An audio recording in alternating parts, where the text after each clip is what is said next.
I'm pretty impressed, actually, that there's an alignment of discourse between all the speakers that we have seen before. We have seen the Commission, we have seen the representatives, we have seen Siegfried basically putting it forward, and actually there is a real commitment to making this thing work.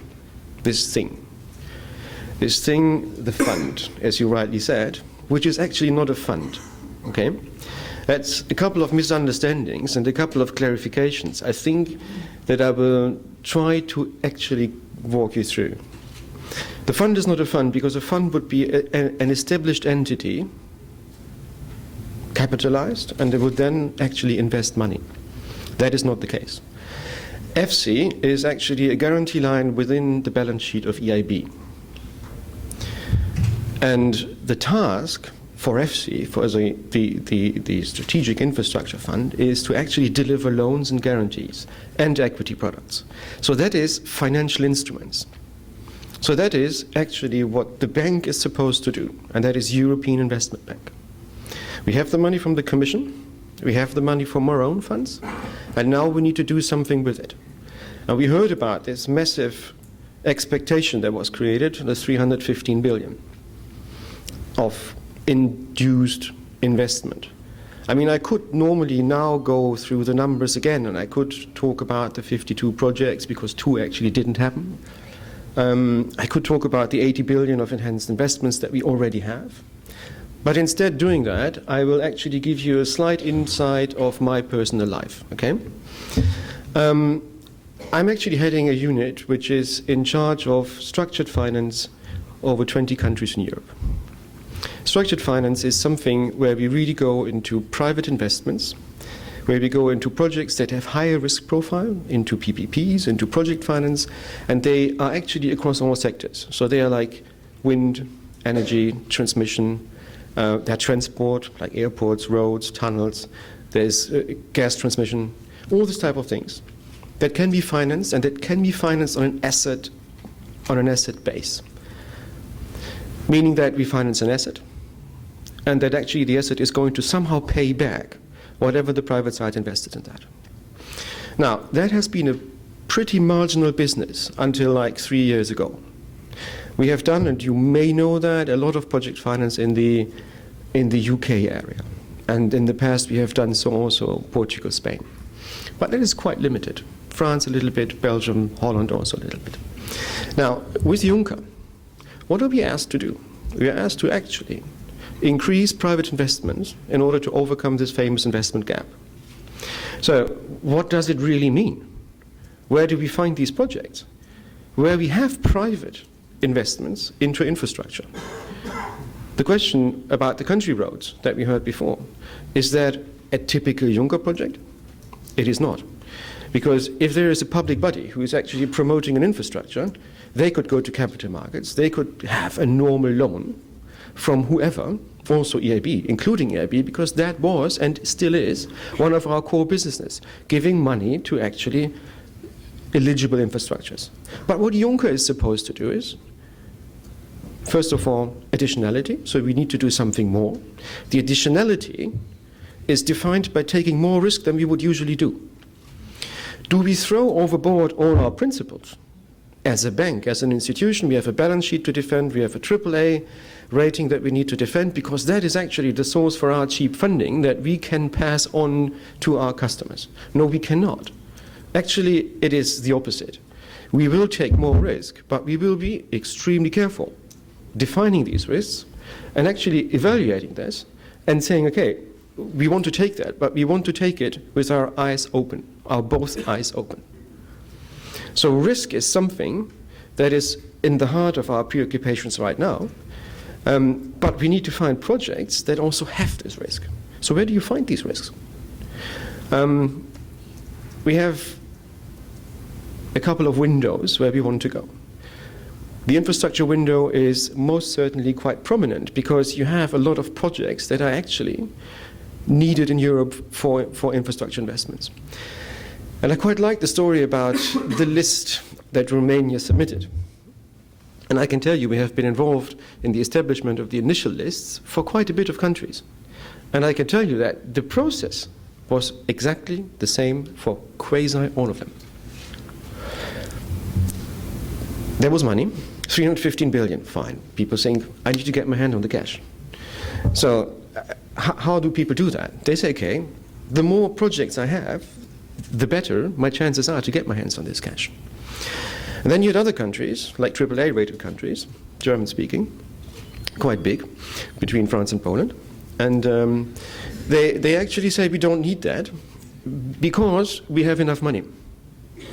And it's very good that actually cash goes where it is needed. Then you had countries that are a little bit more south that actually said, yes, I want to have even more of that. And they came up with huge amounts of projects. And they put everything in there, everything they could dream of. The white elephants of this world. I mean, the mega tunnels that have been planned for 40 years have never been done because they're just not economic, because they're just bad projects, much too expensive. Nobody would ever pay for that. And actually then, there was also a question, could EIB help us actually finding these projects? And we said, no. I mean, come on, guys, this is your projects. We want to finance that. And our interlocutors at that point in time were finance ministers. Finance ministers also discovered that they actually have no clue where the projects are. So they asked us, where should we call? And we said, well, look, guys, you have transport ministries, you have energy ministers, you have all this type of things. We can give you the phone numbers, and you call. So what you see is that actually national planning of investment is quite a difficult thing. I mean, you have very developed administrations, they have very good reputations, they work very nice in what they're used to do. But actually, taking a step back and say, where is my strategic planning going? Where do I want to put my money? Where do I want to actually, where do I think that it is best to invest? Very difficult process, because budget allocation doesn't work that way. You have your budget, you fight for it every year, and then you basically go and try to protect that and try to invest it somehow, get more to please your voters, do this type of things, and then according to political preferences, money goes either into kindergartens or it goes into roads, and roads actually are not particularly sexy. That changed a little bit because we actually realized that infrastructure is becoming important because also of failure of infrastructure. Developed economies have actually shown that failure of infrastructure can be heavily disruptive for economic processes and also for people who want to go from A to B and cannot do that anymore, need to go through C, or that are stuck in airports or things like that.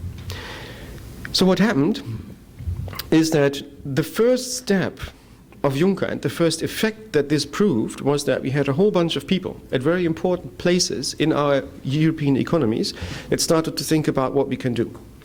And they have a whole lot of reproaches, exactly like Siegfried said, in terms of, okay, how is it that you're not able to prioritize? How is it that you actually don't know that? And people start to do that, and actually the flow starts to come in now with real projects. But real projects with private investments in infrastructure clearly means PPP, project finance type projects, full stop. That is it. We try to turn that whole thing around and say, can we not give FC guarantees to states or local authorities and stuff like that? And the conclusion was, no, we cannot. You have an obligation to the European Commission, who gives us a whole bunch of money, to actually prove that we do something more. And giving just money to people who anyhow have access to financing is not going to make the trick. So when it comes then to actually define, and it comes down to procurement. So how do I procure infrastructures? Very important thing. It's a different sort of procurement. I buy 2 kilometers of road, I buy an airport, an extension, a runway, things like that, or I actually go and have organized competition to have private partners coming in, doing infrastructures, and actually bring private capital and private financial discipline into that type of game. Now, if we talk about project finance PPPs, this is something that has been heavily burned in the past. Every country has made its bad experiences with it. A lot of countries have also made positive experiences. There are currently, and also because of Juncker, in a lot of countries, strategic think tanks put in place in order to see how we can overcome the shortfalls of the past and do something better in the future. Now, we have seen countries like Slovakia progressing extremely well on that. taking on board the financial instruments idea, establishing like an investment bank arm of the National Promotional Bank, beefing up the relevant PPP departments and transport ministries and finance ministries, and actually being able to organize effective competition. And that is not a question of having the money, spending it, and if I don't have it, I need to go for PPPs. No, that's not the point.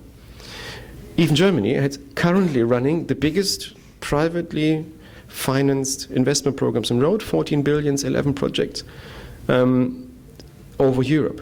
They have the money, they could have the cash easier, but they actually choose to involve private sector because of efficiency, because of acceleration of investment, and because ultimately value for the public side.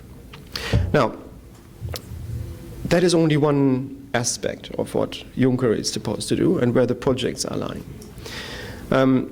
Why don't we have this in Romania? A very valid question. Why don't we have actually more Juncker projects in Romania? Let's have a look at what the Juncker projects are in other countries. We also go for new stuff. New stuff means smaller, riskier, new sectors. Give you an example. Our team is used to big infrastructures, and we closed a motorway at the beginning of the year. But in parallel, we worked on a biogas production in Denmark, small facility, investment like 30 million. And we looked at it directly because it was a pilot project that actually is leading the way. It's economically interesting, environmentally interesting, and giving a solution for a whole lot of northern countries that actually have a lot of feedstock. So to be clear, they have a lot of porks running around and they don't know what to do with the shit. That is actually a whole piece of a solution for a problem that is European-wide. So that type of things, we look into that. And we try to actually find out how we can finance that. Is it easy? No, it's not. Because the smaller the projects, the more messy the processes are. And the less the promoters are actually aware of what they need to do in order to meet financing discipline. Financing discipline means, yes, you need to have a contractor. I need to have the contract that is actually clean, that I can take where he's building it, somebody's building that, and I need to be able, as a lender, to turn around and say, you didn't do that, you didn't finish your works, I want to have my loan paid back, so you are giving me actually the money if you blew it up. That type of things is like, it is sound financial structuring. Likewise, feedstock, so the pork shit, to be very, very frank, is something that needs to be available over the life of project. So I need to be sure that for the next at least 15 years, this matière première will be there. So I need to ensure that. I need to have contracts, I need to have visibility on how this is going to function and operate over the life of my loan. So that is something where we really push the boundaries of what the bank has done. We want to go into energy efficiency. We do renewable energy. Wind, solar is something actually that we will do big time under Juncker, because it is an important policy target for the European Union, and it's still a sector where it's lacking financing. Now, if we want to go for not only energy generation with renewables, but also energy transmission, we also want to do that, specifically where we have investment gaps and where we have private financings, ring-fence private financings in there. Of course, we try to complement the European Union's policy for the projects of common interest, so these bottlenecks where we want to go for interconnectors. We could have some also concerned in Romania. But what we need, again, is for energy projects, a regulatory environment that is actually allowing us to have a long-term view on our financing. There has been a track record, which is not particularly successful in this country, to maintain a stable regulatory background for renewable energy. And there's always this tendency that they become, especially for first movers, very much expensive over time. And you will need to think about how you adjust it over time. But retroactively changing regulation is something that destroys the capacity of investors to commit funds into a specific sector. So that is something that we need to be aware of. That is something where we see markets in Europe where Juncker can really make a difference. So we can go and actually revive markets together with public authorities in order to find investment niches and actually say, okay, if we go in there, if private money comes in there, and if we have an understanding about the regulatory future of, let's say, a particular renewable energy type, yes, we can do that.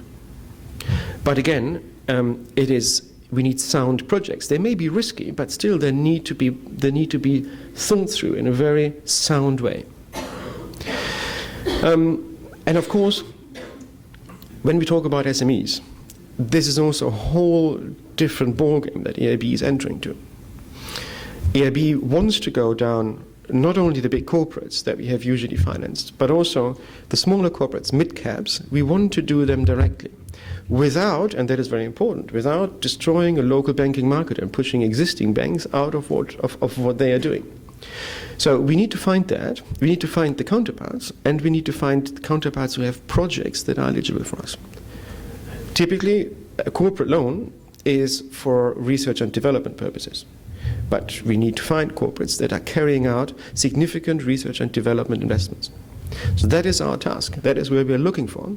And we actually rely also on you to bring projects, to contact EIB and actually ask. There's a couple of things that will happen and that are not very positive when you come to us. And we also might say, no, this is not a Juncker project. We also might say, we have a partner bank and you should go and see them because it is much too small for us. Because the bank is only 3,000 people. And we cannot deal with, we're having no outlets. We're having Flavio and his team here, but they will probably not, really be like a very small scale business. They will not do that. So we are relying for a certain type of business on partner institutions. So these partner institutions will form a second leg or third leg or however you want it of also our Juncker activities.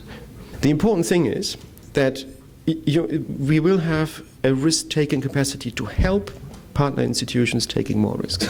So if you see that, it's not that we hide behind banks, but on the opposite, we are coming and giving them the opportunity to themselves take more risk because we get things off their balance sheet. We of course do that together with our colleagues from European Investment Fund who are specialized in taking risks off balance sheet by banks. And I think to give you, and I'm very happy that we have a representative of the corporate business this afternoon in one of the sessions. And if I'm allowed to come back 1 second on the advisory hub and what you said to that, this is super abstract.